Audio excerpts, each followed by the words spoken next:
Hi friends, welcome back to my Ammachi kitchen. ഇന്ന് നമുക്ക് ബീട്രൂട്ടും കൊണ്ട് ഒരു പച്ചടി ഉണ്ടാക്കാം. അതിന് വേണ്ടിയിട്ട് ഞാനിവിടെ ഒരു 2 ബീട്രൂട്ട് എടുത്തിട്ടുണ്ട്. ഇത് ഒരു മീഡിയം സൈസ് ബീട്രൂട്ടും ഒരു ചെറിയ ബീട്രൂട്ടും. നമുക്ക് ഇത് രണ്ടും നന്നായിട്ടൊന്ന് തൊലിയൊക്കെ കളഞ്ഞ് നല്ലതായിട്ടൊന്ന് ഗ്രേറ്റ് ചെയ്ത് എടുത്തിട്ട് വരാം. ബീട്രൂട്ട് നന്നായിട്ട് സ്ക്രേപ്പ് ചെയ്ത് കൊണ്ടുവന്നിട്ടുണ്ട്. അത് നന്നായിട്ട് സ്ക്രേപ്പ് ചെയ്തിട്ടുണ്ട്. അത് നമുക്കൊരു ചട്ടിയിലേക്ക് ഇട്ട് കൊടുക്കാം.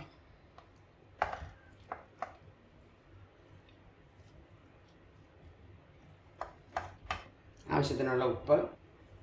ഇനി വേണ്ടത് ഒരു 1/4 കപ്പ് വെള്ളമാണ്. വെള്ളം തീരെ കുറച്ച് മതി, കാരണം ബീട്രൂട്ടിൽ നിന്നും വെള്ളം ഇറങ്ങും. പിന്നെ നമ്മൾ ഒത്തിരി വെള്ളമായാൽ നമ്മളത് പറ്റിക്കണം. അതുകൊണ്ട് ഒരു 1/4 കപ്പ് വെള്ളം നന്നായിട്ടൊന്ന് മിക്സ് ചെയ്തിട്ട് ഒരു മീഡിയം ഫ്ലെയിമിൽ വെച്ച് ഇതൊന്ന് വെന്ത് സോഫ്റ്റായി വരെ തക്കവണക്കൊന്ന് അടച്ച് വെച്ച് വേവിക്കാം.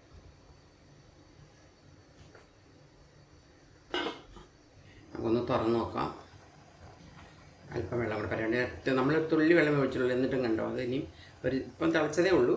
കുറച്ച് നേരം കൂടെ ഒന്ന് വെയിറ്റ് ചെയ്യാം. ബീട്രൂട്ട് വേകുന്ന സമയം കൊണ്ട് നമുക്കതിന് വേണ്ടിയിട്ട് ഒരു അരപ്പ് തയ്യാറാക്കണം. അതിന് വേണ്ടിയിട്ട് ഒരു 1/4 കപ്പ് ഒരു 1/4 കപ്പ് തേങ്ങ ചിരകിയത്, 2 പച്ചമുളക്. ഇത് ചെറിയ പച്ചമുളകാണെങ്കിൽ നല്ല എരിവുള്ളത്, അതുകൊണ്ട് 2 മതിയാവും. ഒരു ചെറിയ കഷ്ണം ഇഞ്ചി ചെറുതായിട്ട് അരിഞ്ഞത്, അല്പം ജീരകം, കുറച്ച് കടുക്. പച്ചടിയാകുമ്പോൾ നമുക്ക് കുറച്ച് കടുക് വേണമല്ലോ, അപ്പം കുറച്ച് കടുക്. ഇതെല്ലാം കൂടെ നന്നായിട്ടൊന്ന് അല്പം വെള്ളം ഒഴിച്ച് ഒരു 1/4 കപ്പ് വെള്ളം ഒഴിച്ചാൽ മതി. അത് നരച്ചിട്ട് നല്ല പേസ്റ്റ് പോലെ അരച്ചിട്ട് വരാം. നമുക്കൊന്ന് തുറന്ന് നോക്കാം. ആ വെള്ളമെല്ലാം നന്നായിട്ട് പറ്റി പാകത്തിനായിട്ടുണ്ട്. നല്ല സോഫ്റ്റായി വെന്ത് വന്നിട്ടുണ്ട്. ഇനി നമ്മൾ അരച്ച് വെച്ചിരിക്കുന്ന അരപ്പ് ഇതിലേക്ക് ചേർത്ത് കൊടുക്കാം. ഈ ഒരു പാകത്തിനാണ് നമ്മൾ അരപ്പ് ചേർത്ത് കൊടുക്കേണ്ടത്.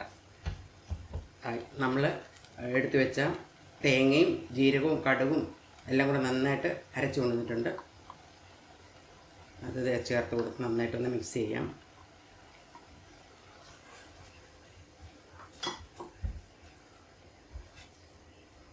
ഇതിനകത്ത് എക്സ്ട്രാ വെള്ളം ഉണ്ടെങ്കിൽ നമുക്ക് വറ്റിച്ചെടുക്കാം. അധികം വെള്ളമില്ല, പക്ഷേ ഇത് തേങ്ങയെല്ലാം ഒന്ന് വരുമ്പോൾ പാകമാക്കിയോളൂ.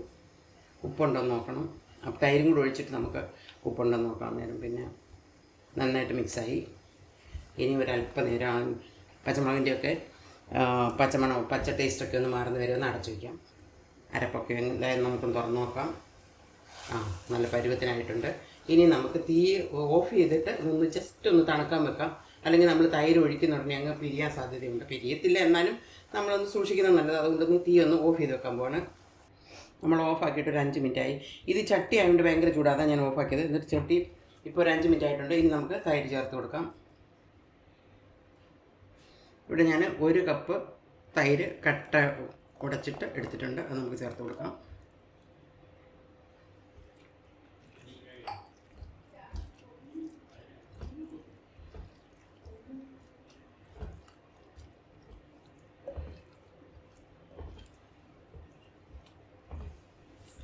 തൈരും കൂടി ചേർത്തതിന് ശേഷം ഉപ്പ് നോക്കണം. നന്നായിട്ട് മിക്സ് ആയിട്ടുണ്ട്. ഇനി നമുക്കിതിലേക്ക് ഒരു വറവലുണ്ടാക്കണം. ഇനി നമുക്ക് അതിന് കടുക് വറുത്തൊഴിക്കാം. അതിന് വേണ്ടിയിട്ട് ഒരു പാൻ വെച്ചു. അതിലേക്ക് ആവശ്യത്തിനുള്ള എണ്ണ ഒഴിച്ചു കൊടുക്കാം. ആവശ്യത്തിനുള്ള കടുക്,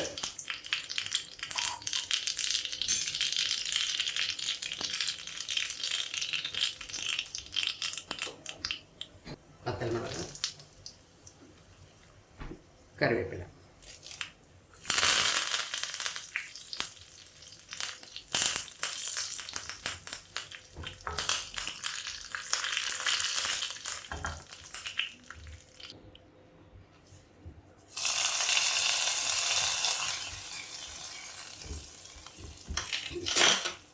അങ്ങനെ നമ്മുടെ ബീട്രൂട്ട് പച്ചടി റെഡി ആയിട്ടുണ്ട്. നല്ല ടേസ്റ്റി ആയിട്ടുള്ള ഓണസദ്യയിലൊക്കെ നമ്മൾ വിളമ്പുമ്പോൾ അതിനൊക്കെ നല്ലൊരു കളർ കൂട്ടാൻ വേണ്ടി എല്ലാവരും ഈ ബീട്രൂട്ട് പച്ചടി ഒന്ന് ഉണ്ടാക്കി നോക്കണം. ഇഷ്ടപ്പെട്ടാൽ ലൈക്ക് ചെയ്യണം, കമൻറ്റ് ചെയ്യണം, മറ്റുള്ളവരിലേക്ക് ഷെയർ ചെയ്യാനും മറക്കരുത്. ഇനി ഒരു പുതിയ വീഡിയോ ആയി കാണുന്നവരെ bye, take care, thanks for watching.